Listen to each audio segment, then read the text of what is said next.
wonder if I should put the past behind me. Santayana says that those who forget the past are condemned to repeat it. Batman is a character with a long and rich history, being created over 85 years ago, and has penetrated popular culture like not many others. I grew up watching Batman, from the Adam West show to the Burton and Schumacher movies, and of course the animated series. And then as I got older, I started reading a lot more comic books. I watched all the new movies when they came out, and I even watched a lot of documentaries and interviews about Batman. And honestly, he's my favorite character in all of fiction. And it's because of this that I noticed something of a pattern. Something I haven't seen anyone else talk about online or even notice. Not even the creators seem to be aware of this, and I think it could even give us an idea of what James Gunn's Batman will look like in the future.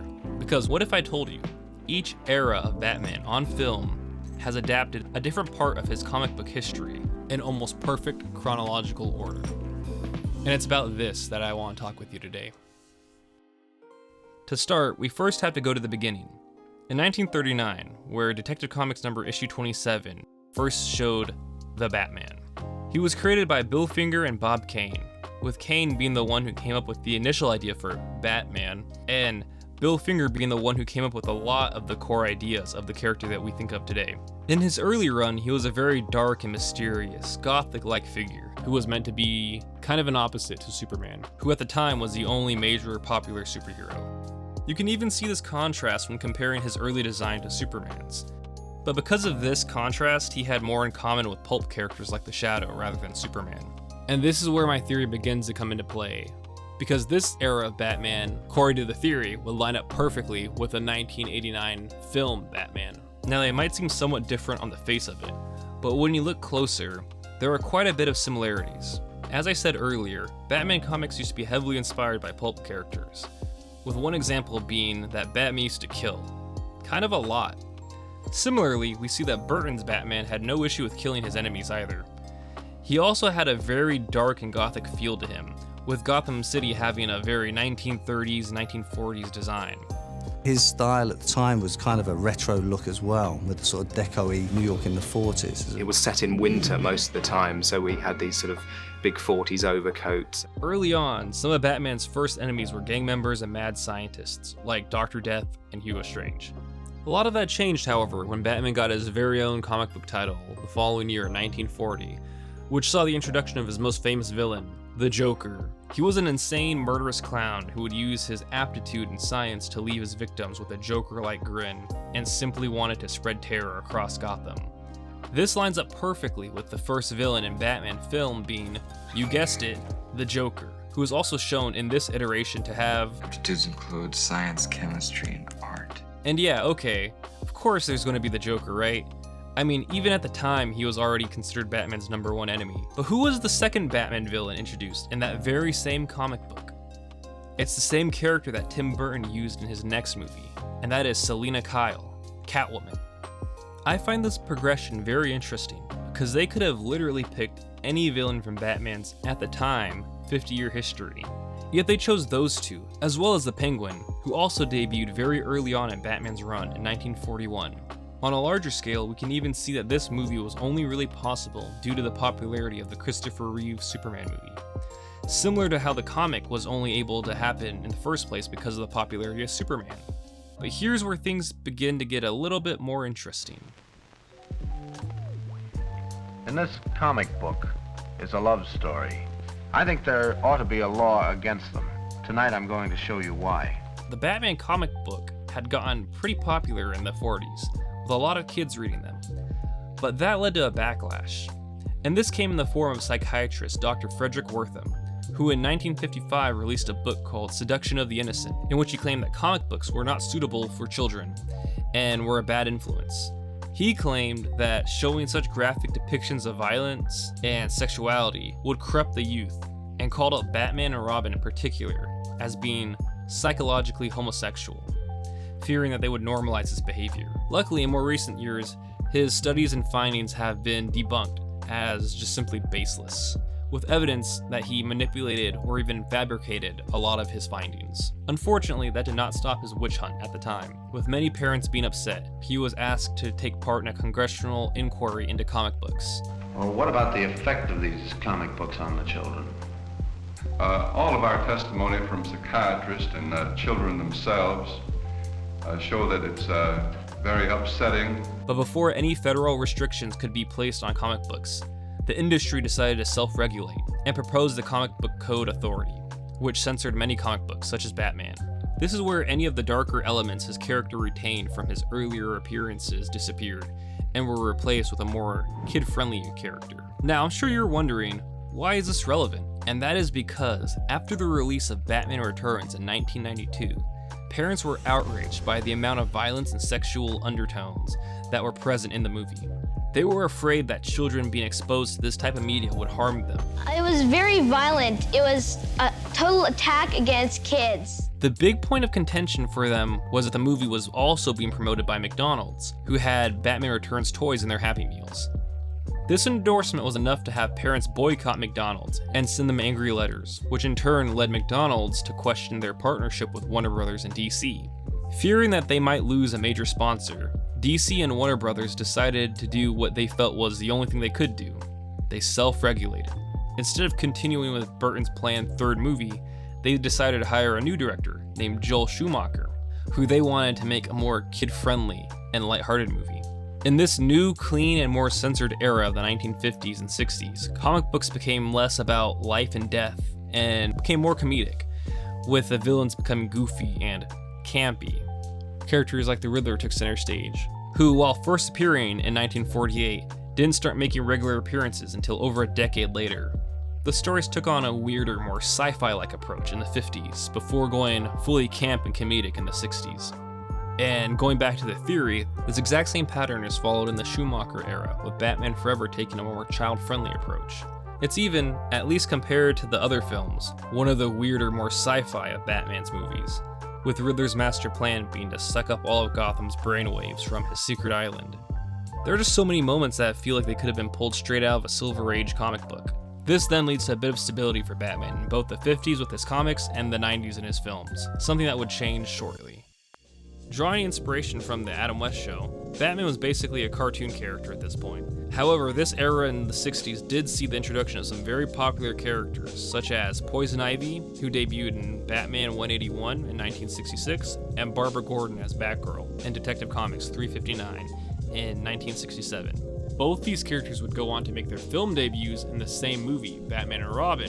This movie gets a really bad rap, and maybe sometimes deservingly so, but this isn't trying to be grim and dark Batman. It's almost an adaptation of Batman if the only Batman was from the 1960s. I feel like I said Batman a lot in that sentence. Even down to the villains.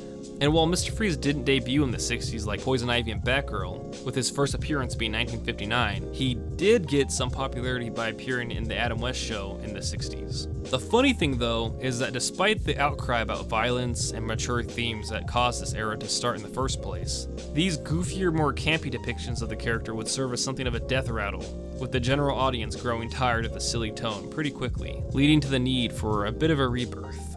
This is where, in the 70s, writer Denny O'Neil and artist Neil Adams were tasked with reinventing and revamping The Dark Knight. While some characters were basically completely changed, like The Flash or Green Lantern, O'Neil felt that Batman was already pretty close to perfect. Boy, if ever something wasn't broke, this is it. I can't possibly improve on what Bill Finger came up with in 1939. With his major contribution being the idea to bring him back to his roots, to make him a dark creature of the night again. He took Batman in a darker direction, but also wanted to make him more grounded, which was helped by artist Neil Adams, who said, "If superheroes were real, they would have to look like how I draw them." This run on Batman was monumental and would go on to influence many creators down the line. See the resemblance? You never could take a joke.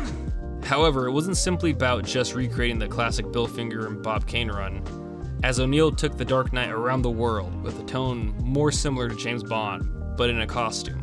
This, coupled with the desire to give Batman a Professor Moriarty to Sherlock Holmes, led to the creation of Batman's most dangerous villain, Ra's al Ghul. To draw it back to the film series, Batman also needed a reinvention from the box office failure that was Batman and Robin, which is what led DC to give an opportunity to up-and-coming filmmaker Christopher Nolan. Nolan's main goal with his movie, Batman Begins, was to bring Batman back to his darker roots and to make him more grounded.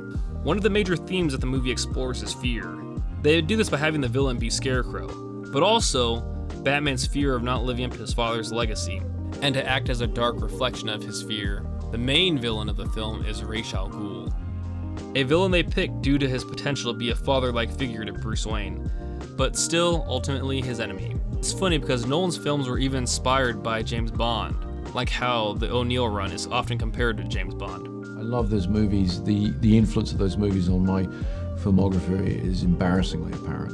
And while Daughter of the Demon, which is the storyline that introduced Ra's al Ghul, is an extremely popular story arc, O'Neill and Adams' most famous and arguably impactful run came a couple years later with Joker's 5-Way Revenge. This is the story that reinvented the Joker, because at this time he dropped in popularity, considered more of a wacky prankster rather than a serious threat. A lot of writers didn't want to use him, and he became a bit of a background character. This all changed when O'Neill went back and read the first Joker appearance, and decided to write him as the murderous, psychopathic serial killer clown that he was meant to be. In the story, Joker escapes a mental hospital, and decides to kill all the people who ratted him out, and Batman tries to stop him. This parallels very well with the progression in the Nolan trilogy, as Nolan first decided to use Ra's al Ghul, who was introduced early in the O'Neill run, but then in the second movie, The Dark Knight, decided to use the Joker. But not just any Joker, a more murderous serial killer depiction of the clown prince of crime. Both creative teams' depiction of the Joker were groundbreaking, and changed how the character would be viewed thereafter. A lesser known story arc from the O'Neill and Adams run is Half an Evil, which actually reintroduced the character of Two-Face, who had not been used for decades prior. After this though, he was used fairly regularly, which once again lines up with The Dark Knight and their use of Two-Face. One character that was created in the 70s was Lucius Fox, who debuted for the first time in film in the Dark Knight trilogy. If the 70s was the course correction for the Caped Crusader, steering him towards a more mature interpretation, then the 80s is when they ramped it up and went from serious to brutal. Arguably Batman's most famous and acclaimed period, the 80s saw many groundbreaking comics such as The Killing Joke, Year One, Arkham Asylum, and Death in the Family. But the biggest and most influential was The Dark Knight Returns. Written by Frank Miller, The Dark Knight Returns tells the story of an older, grizzled, retired Batman who struggles to find meaning in his life. Eventually, he decides to don the cape and cowl again and faces some familiar villains such as the Joker and Two-Face, but also new enemies like the mutants. However, his final opponent is none other than the Man of Steel, Superman. It is here that Batman has to use his gadgets and wits to try and defeat the most powerful superhero of them all. Following Nolan's trilogy, Warner Brothers wanted him to make a DC cinematic universe, which he declined. But after seeing Watchmen, Nolan had suggested director Zack Snyder to take over the project. This is what led to the Snyderverse, or DCEU as it's known. Snyder had also worked on 300, which is a comic book that was also written by Frank Miller. Likely because of this, when adapting Batman for his second film, Batman vs. Superman, he took a lot of inspiration from Miller's The Dark Knight Returns, even to the point of using a quote directly from the comic book to announce the film at San Diego Comic-Con. I want you to remember, Clark, in all the years to come, in all your most private moments, I want you to remember the one man who beat you. You can see the inspiration come through very clearly from the costume to his choice to go with an older, more grizzled Batman. So much of this iteration owes itself to Miller's work, even down to the smaller details like the fact that he started drinking. The next generation of Waynes won't inherit an empty wine cellar. This is also not even touching on the fight at the end of the movie that was ripped straight out of the end of The Dark Knight Returns. My parents taught me a different lesson. Dying in the gutter for no reason at all. They taught me the world only makes sense if you force it to. Snyder even had his Robin killed, much like how we saw in The Dark Knight Returns, or even later on in the decade with The Death in the Family. If you really wanted to stretch the connection between the 80s Batman and the late 2010s film Batman, you could point out that the Joker got his own origin movie, not too dissimilar to how he got the Killing Joke in the 80s. All of this leads to the most current incarnation, the Matt Reeves Robert Pattinson Batman, which, if we follow my theory, lines up perfectly with Batman in the 90s. Now, in the 90s, Batman comics really begun to expand the world, sharing the spotlight from exploring the Bat family by adding characters like Spoiler, Cassandra Cain, and Azrael, to even focusing more on giving depth to the Mob. We can see this in two of the biggest storylines of the 90s, The Long Halloween by Jeff Loeb and Tim Sale. The Long Halloween is a story that takes place early in Batman's career, around his second year, where he has to use his detective skills to hunt down a serial killer who leaves clues. This story also gives the Falcone mob some much needed depth and characterization. The decade ended with one of the most cataclysmic storylines in Batman's canon yet, Cataclysm, where after a major disaster, Gotham is left in ruins, and Batman and his team have to try their best to ensure everyone's safety. Now, this is obviously very similar to The Batman, as both take place in the second year of his crime fighting, and both focus on him trying to track down a serial killer who leaves clues and puzzles. In this universe, we also get to learn a lot more about the Falcone family. There's even a scene in the movie that references a part directly from the comic book Long Halloween. His father saved my life. I couldn't go to no hospital, so we showed up on his doorstep, operated right on the dining room table. But this comparison between Batman film to Batman comic books is a little bit more interesting than the previous ones, because this one has an interesting direct connection, with Matt Reeves' screenwriting teacher at USC actually being Jeff Loeb, the writer for The Long Halloween. Additionally, in the Penguin show, Alberto and Sophia are also introduced, characters who first made their appearance in, you guessed it, The Long Halloween. Now, all of this leads to the natural question. Am I just crazy? Am I just cherry picking and trying to find something? Or have all of these creators been meeting in secret to make sure that they all get to adapt one piece of Batman's comic book history in chronological order? Is this all just a coincidence?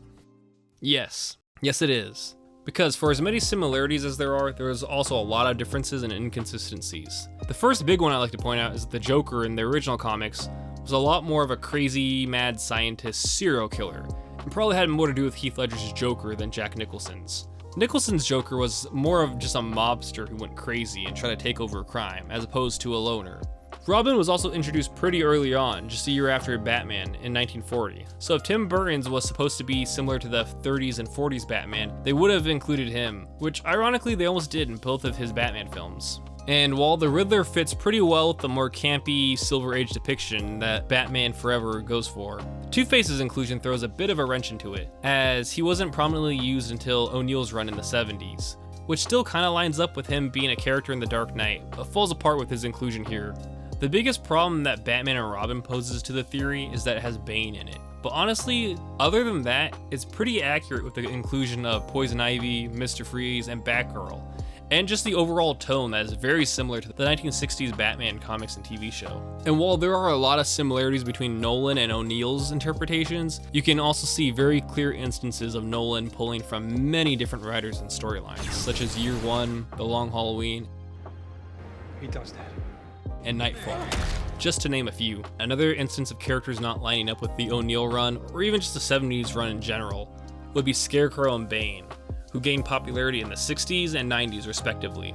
And then we get Zack Snyder, who, visually speaking at least, is very faithful to The Dark Knight Returns in a lot of ways, except for the no killing rule, which he seems to have misunderstood. But the only flaw besides that with this era of Batman film compared to the 80s would be that none of the later Affleck Batman appearances seem to reflect any aspect of the 80s Batman at all. And then we have Robert Pattinson and Matt Reeves' Batman. And while there's definitely heavy inspiration drawn from The Long Halloween, with how much he involved the Falcone family, as well as the murder mystery plot structure, I have to be honest and say that I think it was probably a lot more influenced by Batman's Zero Year, at the very least more so than Cataclysm. But with that being said, I do think that there's more in common with Long Halloween than Cataclysm. In my opinion, The Dark Knight is a better adaptation of The Long Halloween and draws more from that than the Batman did. I'm not trying to say that there was this big 30-year plan from DC, that was never really the point of the video. And while it's definitely not perfect as I just illustrated, there are actually a surprising amount of similarities, from shifts and changes in tones lining up very well, to even the villains that were being used. And it doesn't seem to be stopping either, with James Gunn announcing his Batman will focus on the introduction of Damian Wayne, a character who debuted in the Batman and Sons storyline by Grant Morrison in 2006.